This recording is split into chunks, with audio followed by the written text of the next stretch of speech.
नमस्कार। कभी सोचा है कि हम ये कैसे पता लगाते हैं कि कोई देश आर्थिक रूप से कितना स्वस्थ है? ये सिर्फ ये जानना नहीं है कि किसी देश के पास कितना पैसा है, बल्कि ये समझना भी है कि वो पैसा बनता कैसे है और जाता कहाँ है। तो आज हम राष्ट्रीय आय के इसी कॉन्सेप्ट को बहुत ही आसान तरीके से समझेंगे। सुनने में तो ये बहुत बड़ा सवाल लगता है ना? लाखों लोग, हजारों कंपनियां, इन सब की इनकम को एक साथ जोड़ा कैसे जाए? पर यकीन मानिए, इसे समझना उतना भी मुश्किल नहीं है और आज हम इसे मिलकर आसान बनाएंगे। जी हाँ, एक पिज्जा की दुकान। अब आप सोच रहे होंगे, भला पिज्जा और देश की इकोनॉमी, इसका क्या लेना देना? लेकिन मेरा विश्वास कीजिए, इसी सिंपल से उदाहरण से हम पूरे देश की अर्थव्यवस्था की बड़ी बड़ी बातें समझ जाएंगे। तो चलिए इस मजेदार सफर की शुरुआत करते हैं। तो ठीक है, किसी भी इकोनॉमी को अगर समझना है ना, तो सबसे पहले ये जानना पड़ता है कि वो बनती कैसे है। इसे हम 3 मेन हिस्सों में बांट सकते हैं और हमारी पिज्जा वाली कहानी से ये तीनों हिस्से एकदम साफ हो जाएंगे।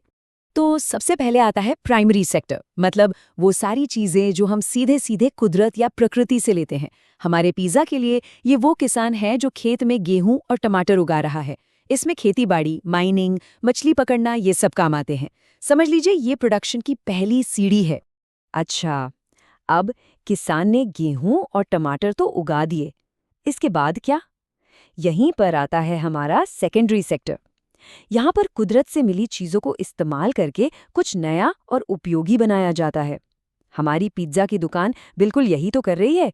वो आटे और टमाटर को एक गर्मा गर्म टेस्टी पिज्जा में बदल रही है। सारे कारखाने और कंस्ट्रक्शन का काम इसी सेक्टर में आता है।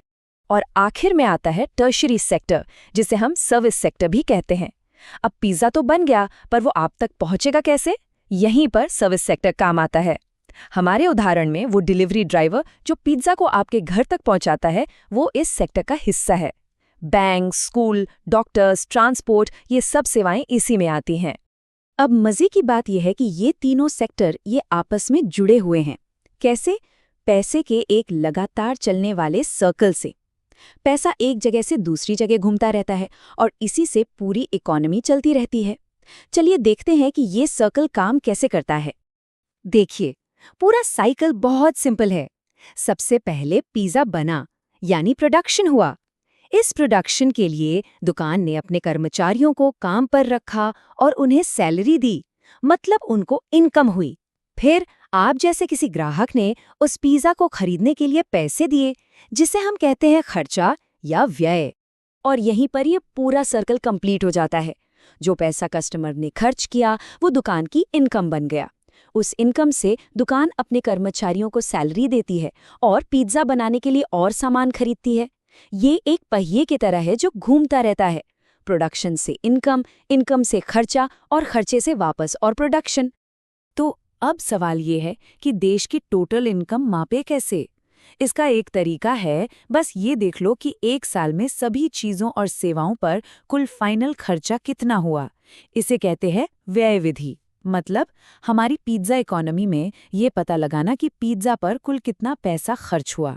इसमें ना 4 मेन तरह के खर्चे गिने जाते हैं। पहला, प्राइवेट कंजम्पशन, मतलब जब आप और हम जैसे लोग अपने लिए पिज्जा खरीदते हैं। दूसरा, गवर्नमेंट स्पेंडिंग, जैसे सरकार किसी स्कूल के बच्चों के लिए पिज्जा खरीदती है।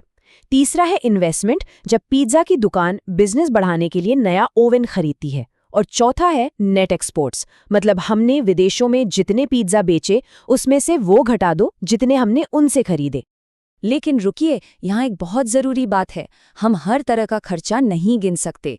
जैसे पुरानी या सेकेंड हैंड चीज़ों की बिक्री को इसमें नहीं गिना जाता। मान लीजिए किसी ने अपना इस्तेमाल किया हुआ पिज़्ज़ा ओवन बेचा।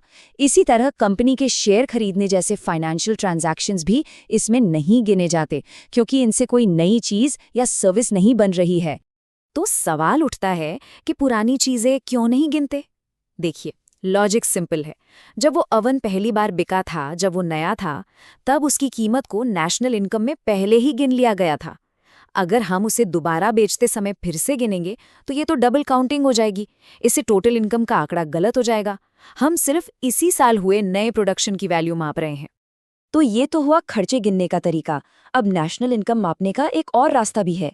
खर्चा गिनने के बजाय क्यों ना हम उस साल में सभी लोगों द्वारा कमाए गए कुल इनकम को ही जोड़ लें। इसे कहते हैं आय विधि। है ना मजेदार? ये उसी पिज़्ज़ा इकोनॉमी को देखने का बस एक अलग नजरिया है। तो सोचिए, पिज़्ज़ा बनाने के पूरे प्रोसेस में पैसा कौन कौन कमा रहा है? बेकर और बाकी स्टाफ को सैलरी मिली, दुकान के मालिक को किराया और प्रॉफिट मिला, अगर दुकान ने ओवन के लिए लोन लिया है तो बैंक को ब्याज मिला, और अगर डिलीवरी वाला खुद का काम करता है तो उसकी कमाई को मिक्स्ड इनकम कहते हैं।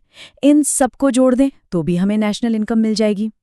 तो अभी तक हमने 2 रास्ते देखे हैं, एक खर्च गिनने का, दूसरा इनकम गिनने का। एक तीसरा रास्ता भी है, प्रोडक्शन की वैल्यू गिनने का। पर सबसे मजेदार बात पता है क्या है? आप कोई भी रास्ता अपनाएं, मंजिल एक ही है, तीनों से जवाब एक ही आएगा। इस टेबल को देखिए। मान लीजिए पिज्ज़ा की फाइनल कीमत है 200 रुपये। ये हो गई प्रोडक्शन की वैल्यू। ग्राहक ने उसे खरीदने के लिए कितना खर्च किया? 200 रुपये। ये हो गया व्यय। और उस पिज्ज़ा को बनाने और बेचने में शामिल सभी लोगों ने मिलकर कुल कितनी इनकम कमाई? पूरे 200 रुपये। देखा, तीनों तरीकों से नतीजा बिल्कुल सेम है। तो सबसे जरूरी पॉइंट जो याद रखना है वो यही है, किसी भी अर्थव्यवस्था में एक साल का कुल उत्पादन यानी प्रोडक्शन हमेशा उस साल की कुल आय यानी इनकम और कुल खर्च यानी एक्सपेंडिचर के बराबर होता है।